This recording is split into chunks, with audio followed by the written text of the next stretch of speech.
Peace and blessings and namaste to all light warriors, workers, and everything in between. It is I, Sophie, today, and a few announcements, okay? My schedule's getting ready to go back and become a little bit hectic again. I'll be available for a lot of things during the first part of the week, okay? But then the latter part of the week and the weekend, I'm going to be preoccupied. Okay, so just putting that out there. There are 2 new entries to dragonlotusms.org. They are all catered around developing your consciousness so that you can escape some certain of your realms and your reality. And I'm actually teaching you and giving you practical applications for you to utilize, okay, to really, really start understanding mental alchemy. So many of us talk about it, but we're not practicing it. Okay. So I'm not 100% sure we know or are in agreement to what it really is, because if we were, then many of you would not be stuck in a certain type of reality or a timeline. Okay. So it's making me think that we really don't have a grasp on how to navigate these realms the way that we need to. Okay. The 2 new entries that I did was, one is dealing with my thumbnail. I created that in Photoshop, okay? So that's my little chart, and it's dealing with the varying degrees of polarity, okay? And how the whole purpose of the evolution of the soul is to get centralized, okay? And we want to get centralized so that we can keep the pendulum swing very, very narrow, okay? So what we're talking about in the first entry is the soul's evolution and its opposite polarities, okay, and how we go through these phases, okay? When we go through these phases and we're not centralized, we're end up operating in extremes, okay? And such a swing, is such a huge and wide swing, because we have not learned how to govern our emotional intelligence. We have not learned how to govern the way that we think, the way that we respond to our surroundings and everything, okay? So it caused the pendulum to swing very widely. So you'll find yourself in duality, in certain extremes. You'll either have money or you're broke, okay? You're either very, very angry and wrathful, or you're happy and jovial, okay? But what you'll notice is when the pendulum does swing, it causes such a polarity shift that many times you don't know how to handle what's going on. The whole nature of the evolution of the soul is to get it centralized, okay? Back to 0 point, where your pendulum swing is so mild and so manner that it's hardly even noticeable. You must remember that the same measure that it swings to the right will be the same measure that it swings to the left. What if you could narrow that swing? So that as opposed to, okay, going through fits of rages and anger, it now just becomes a mood, all right? A mood or a disappointment, okay? When something doesn't go your way, how are you reacting to it? Certain things like this is necessary for the advanced souls to get into other states or higher states of consciousness, whereas your reality will reflect that, because you're rubbing off on everybody else and they're joining with you in that reality, okay? So we don't want the pendulum constantly swinging all the way from left to right. We want it to move so small, okay, swing so shortly that it's hardly noticeable in your reality. We do know that the pendulum has to swing, but the more centralized you are in your mentality, in your consciousness, in your spirituality, the more easier these shifts manifest, okay? So the first point of that entry is going to teach you how to shorten that pendulum swing, what it's all about, and how to focus the mind on this opposite polarity when things come against you, okay? It's all about the way that you think.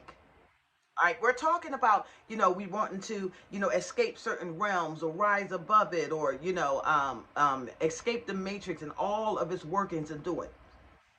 Well, the one thing I can tell you without a shadow of a doubt is it's going to be impossible for you to escape something that you're actively participating in. And it's not a matter of relocation. It's not a matter of not working. It's not a matter of what you do physically. It's how your mind processes what you are doing.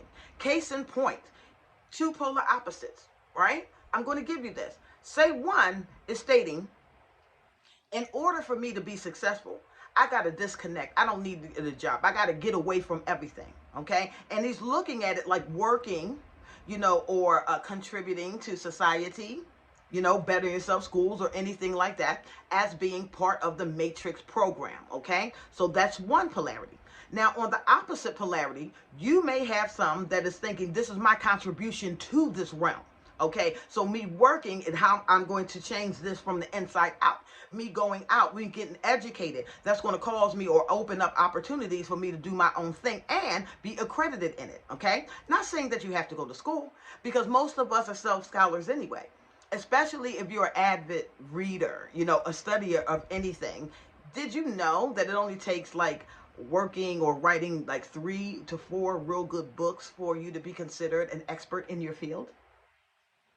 Okay, so school is not necessary, but depending on how you think about these things is what's going to govern your own reality. So if you're constantly saying I'm in the matrix, it's because you put yourself there. Okay, now also on this website, I did a breakdown of the Matrix movie itself. Okay, not everything, but the very key players that is involved with this, so you can understand the metaphoric message, okay, that it is signaling out to you. Okay, now, whether or not you believe you're trapped in some type of simulation or not, it, it has no bearings to me. This is how I escaped the matrix. I'm not going to be pulled to dualities. I've already balanced myself. So, if you're still always fighting from one side to the other side, or this side or the other side, they're all matrix programs. What are you doing? What are you doing? Okay? You think you can trust and believe this particular thing and not that particular thing?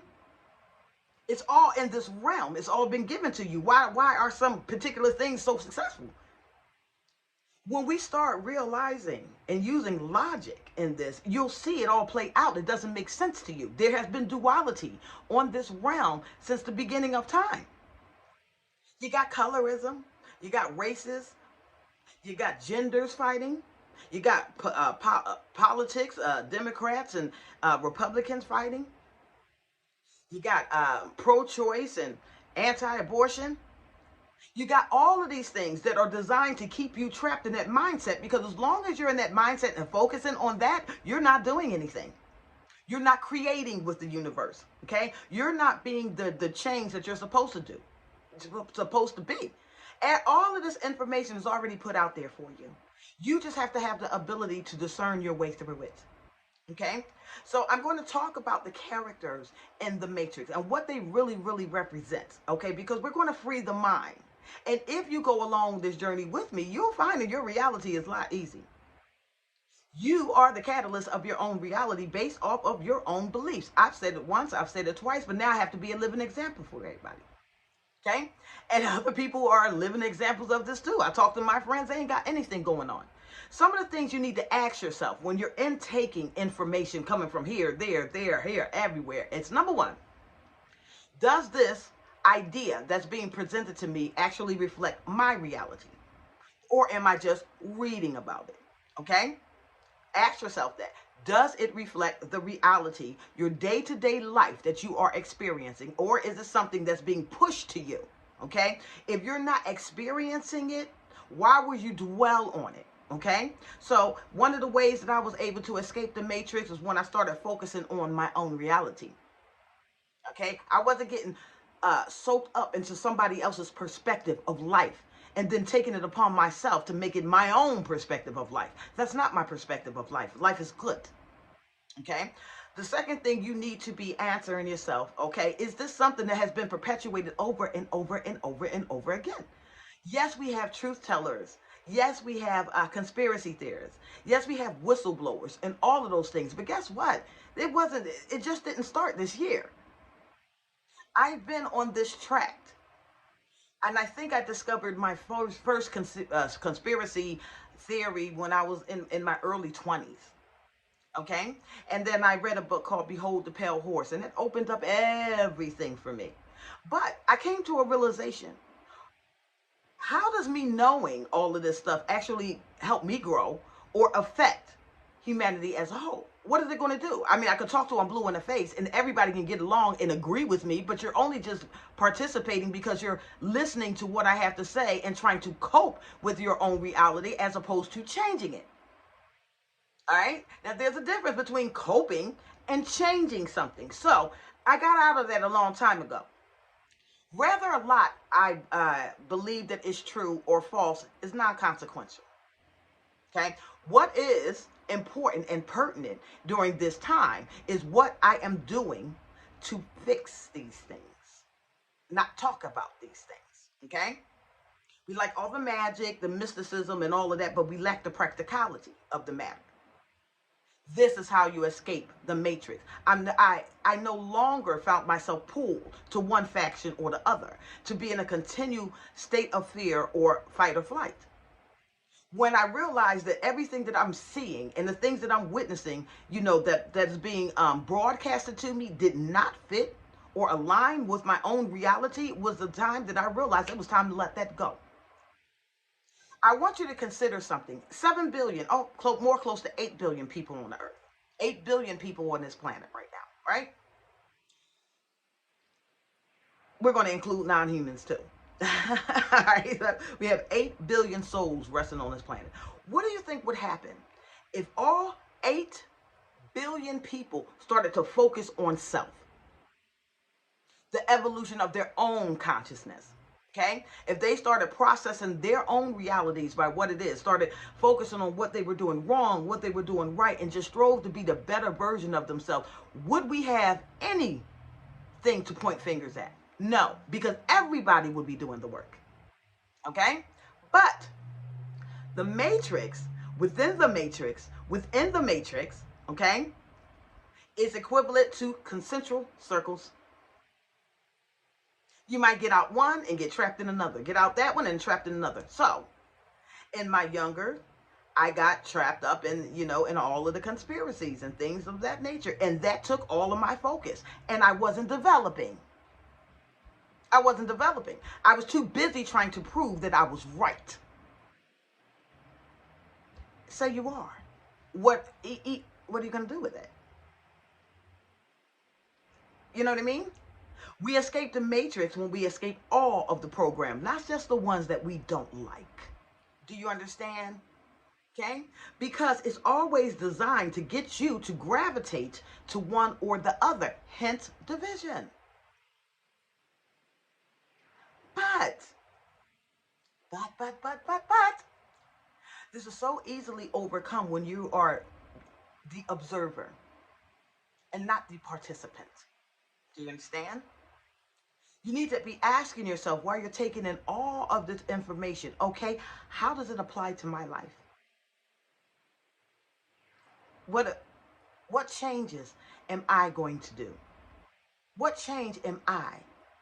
Okay? You need to break free once you realize that everything is designed to keep you in opposition with one another, one way or another. Okay?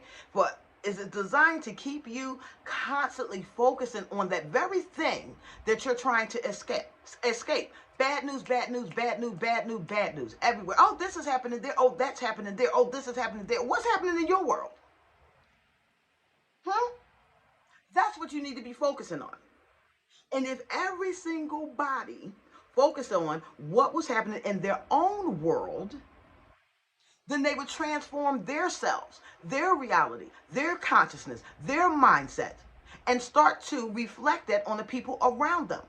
And each person go through their own spiritual journey. We wouldn't have anything to fight. Everything would be shut down because we're all doing the work. We're all evolving in higher consciousness. But the biggest way to keep anybody trapped in lower realms is to keep going through the perpetual phases over and over and over again. We've been talking about the same thing since the 1980s. It has not changed. You have not learned how to reconcile another paradox. You don't even understand what it's like to feel trapped in something that you hate, because you're actively participating in it, thinking that you're getting out of it. No. You have to release the consciousness from this realm completely while you are still in it. I can read all day long, okay, on YouTube channels, on networks, and I honestly don't feel like this any different. You know, the media versus YouTube, they're all media to me, okay? YouTube channels get flagged and all of that, okay? And they push a certain agenda too. What you will realize is like minds that get all of the prestige because they all think alike. You are called to be an individual. We don't have to be a part of the fray. We change and create the fray. I don't have to be a part of anything. I can create my own. Do you understand that? And if everybody started let's put it like this.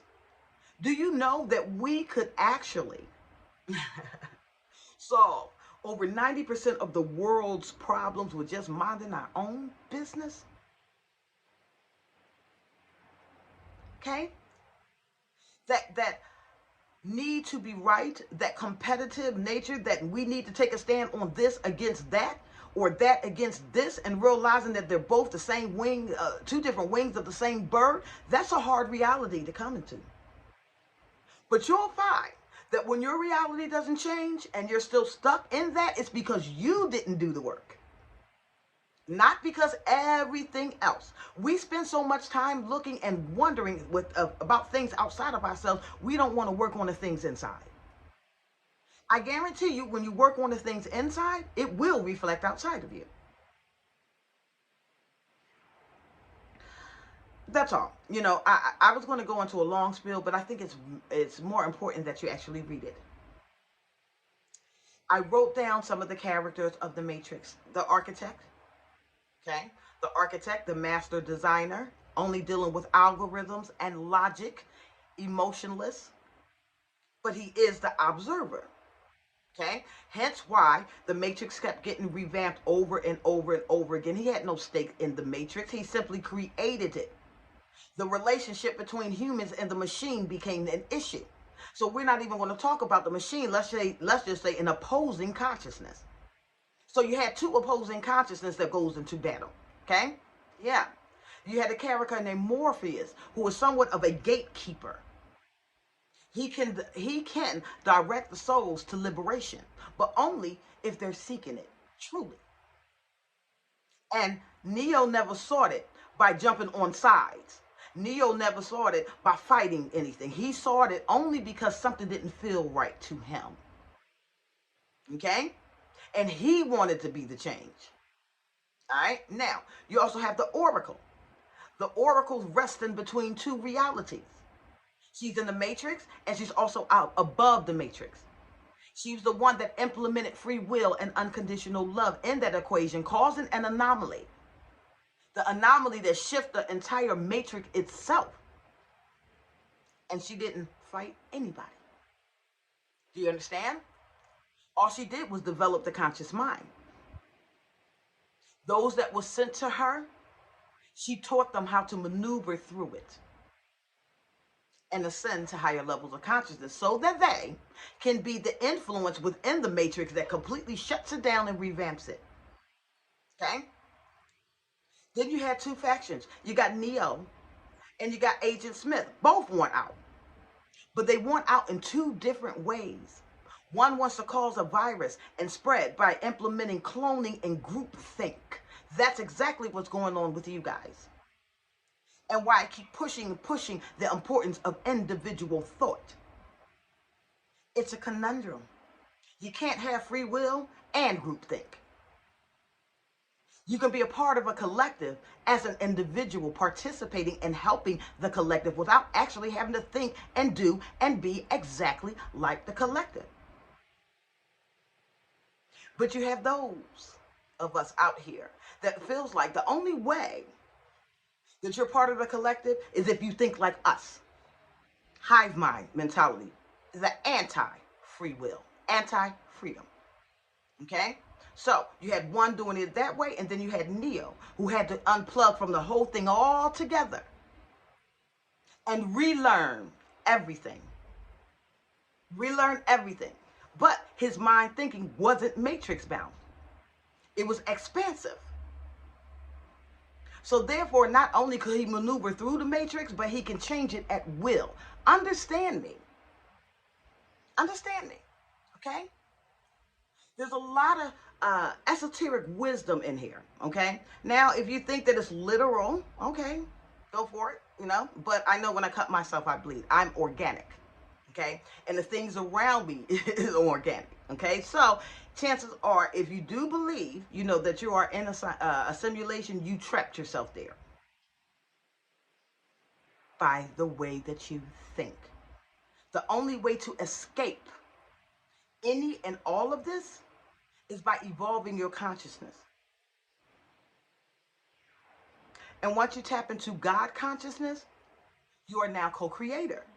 But as long as you're still being influenced by everything around you, you're going to stay there. You're never going to evolve. And you're going to witness others keep moving, moving, moving, moving up and growing. Our creator gave us brilliant minds. Okay? Brilliant, brilliant minds. When are we going to start using it? Your imagination. When are you going to start using it? Visit dragonlotusms.org. Okay? 2 entries in there. One that's on my thumbnail, okay, that talks about the pendulum swing and how to get centralized in your understanding and in your consciousness so that the world around you doesn't bother you. Escape number 1. Entry number 2 deals with the matrix and the concepts behind it, which also deals in the realm of thought. Escape number 2. Once you start practicing these things, you become the chief mental alchemist. And you start to operate in a little bit more peace. Learn the serenity prayer, okay? And get busy creating. Get busy shaping this earth. Do what you do to make a difference in this world. I am Sophie. I love you all.